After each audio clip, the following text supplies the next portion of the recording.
दोस्तों, एक व्यक्ति जो अपनी फॉर्च्यूनर गाड़ी से दिल्ली की ओर जा रहा होता है, तभी रास्ते में एक ट्रैफिक सिग्नल आता है। अब जैसे ही ट्रैफिक सिग्नल पर उसकी गाड़ी रुकती है तो उसकी गाड़ी के दोनों साइड में कुछ भीख मांगने वाली महिलाएं आकर खड़ी हो जाती हैं और उससे कहती हैं कि साहब, आज सुबह से कुछ खाया नहीं है तो कुछ मदद कर दीजिए जिससे कि हम अपना पेट भर सकें।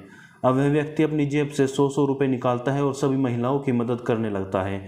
अब जैसे ही उसकी नज़र एक महिला पर पड़ती है तो वह उसे देखकर हक्का बक्का रह जाता है। दरअसल वह महिला कोई और नहीं बल्कि उसकी खुद की तलाकशुदा पत्नी होती है, जो सड़क पर भीख मांग रही होती है। दोस्तों, आदाब, नमस्कार, गुड इवनिंग। मेरा नाम है इमरान और हाजिर हूँ एक नई कहानी को लेकर, एक नई सच्ची घटना को लेकर। अगर आप चैनल पर नए हैं तो चैनल को सब्सक्राइब जरूर करें। अब आते हैं आज की कहानी पर, आज की नई सच्ची घटना पर।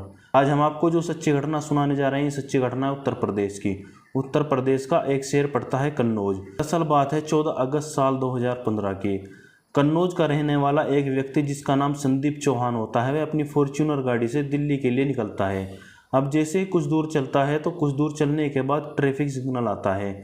अब जैसे ही वह अपनी गाड़ी ट्रैफिक सिग्नल पर रोकता है तो उसकी गाड़ी के दोनों साइड में कुछ भीख मांगने वाली महिलाएं आकर रुक जाती हैं और उससे कहती हैं कि साहब, हमारी कुछ मदद कर दीजिए जिससे हम अपना पेट भर सकें। दरअसल आज सुबह से कुछ खाया नहीं है, सुबह से भूखे हैं। अब संदीप अपनी कार का शीशा नीचे उतारता है और अपनी जेब से 100 रुपये निकालता है और सभी महिलाओं की मदद करता है। इतनी देर में ही ग्रीन सिग्नल हो जाता है और जैसे ही संदीप अपनी कार को आगे बढ़ाने लगता है तो अचानक से एक आवाज़ आती है कि साहब, आपने मेरी मदद तो की ही नहीं है। अब जैसे ही संदीप उस महिला की तरफ देखता है तो उसे देखने के बाद हक्का बक्का रह जाता है।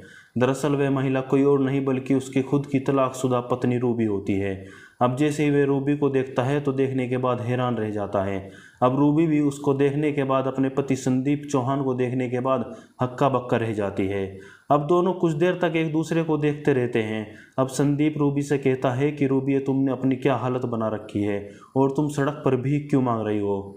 अब रूबी सुनने के बाद रूबी की आंखों में आंसू बहने लगते हैं। संदीप अपनी कार की खिड़की खोलता है और रूबी का हाथ पकड़कर रूबी को अपनी कार के अंदर बैठा लेता है और उसे फिर एक रेस्टोरेंट पर लेकर जाता है और वहां ले जाकर उससे बातचीत करता है। और अब संदीप रूबी से कहता है कि डिवोर्स के वक्त मैंने तुम्हें बदले में 50 लाख रुपए दिए थे जिससे तुम अपनी बाकी की ज़िंदगी अच्छे तरीके से गुजार सकती थी, लेकिन ये तुमने अपनी क्या हालत बना रखी है। अब रूबी ये बात सुनती है तो सुनने के बाद फफक फफक कर रोने लगती है और कहती है कि जो तुमने 50 लाख रुपए दिए थे वो मेरे जीजा और मेरे माता पिता ने बर्बाद कर दिए हैं और मुझे घर से धक्के मार कर बाहर निकाल दिया है और मुझे ताने मारते हैं कि जब तो अपनी पति की नहीं हो पाई तो हमारी कैसे हो सकती है। अब संदीप रूबी से कहता है कि रूबी, तुमने अपने जीजा और अपने माता पिता की बातों में आकर अपनी और मेरी ज़िंदगी को पूरी तरीके से बर्बाद कर दिया है। मैंने तुम्हें कई बार समझाने की कोशिश की है, लेकिन लाख बार समझाने के बाद भी तुमने मेरी बातों को नहीं माना और तुमने मेरे से डिवोर्स होने के बाद पूरी तरीके से अपनी ज़िंदगी और मेरी ज़िंदगी को तबाह और बर्बाद कर दिया है। संदीप रूबी से कहता है कि तुम्हारे माता पिता तो बहुत बड़े कारोबारी और बहुत बड़े अमीर आदमी थे, फिर तुम्हारी ये हालत देखकर बड़ा दुख होता है। अब रूबी ये बात सुनती है तो सुनने के बाद कहती है कि मेरे से बहुत बड़ी गलती और बहुत बड़ी भूल हो गई है।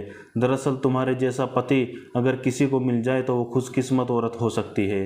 मैंने तुम्हारे से तलाक लेकर बहुत बड़ी गलती की है। और ये कहकर फफक फफक कर रोने लगती है। रूबी संदीप से कहती है कि तलाक के बाद मेरे माता पिता मेरी शादी एक बुजुर्ग व्यक्ति से करना चाहते थे। उस बुजुर्ग व्यक्ति से शादी के बदले में मेरे माता पिता और मेरे जीजा ने 20 लाख रुपए लिए थे, लेकिन जब मैंने शादी से मना किया तो मेरे माता पिता और मेरे जीजा ने मुझे घर से धक्के देकर बाहर निकाल दिया है और मुझे ताने मारते हैं कि जब तो अपनी पति की नहीं हो पाई तो हमारी कैसे हो सकती है।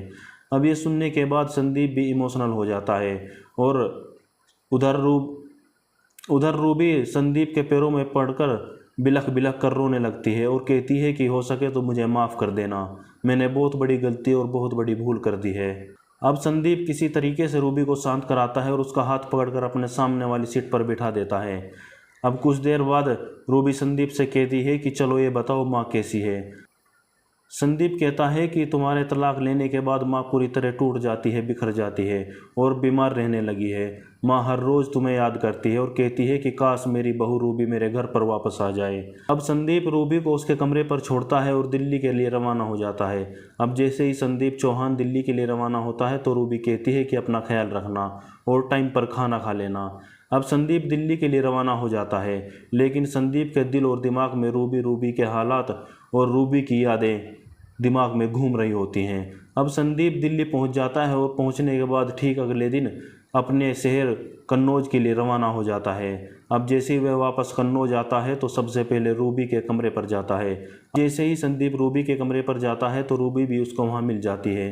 संदीप के हाथ में एक बड़ा सा बैग होता है जिसके अंदर कुछ अच्छे अच्छे कपड़े, बेशकीमती कपड़े होते हैं। संदीप उस बैग को रूबी के हाथ में थमा देता है और कहता है कि आज के बाद तुम्हें सड़क पर भीख नहीं मांगनी है और अच्छे तरीके से रहना है। संदीप कहता है कि घर पर मेरी माँ मेरा इंतजार कर रही होगी, और ये कहकर संदीप जैसे ही वहाँ से निकलता है तो रूबी उसके पैरों में गिर जाती है और दहाड़े मार मार कर रोने लगती है और कहती है कि मेरे से गलती हो गई, मेरे से भूल हो गई, प्लीज़ मेरी गलती को माफ़ कर दो और मैं आगे की ज़िंदगी अब तुम्हारे साथ बिताना चाहती हूँ, तुम्हारे साथ रहना चाहती हूँ।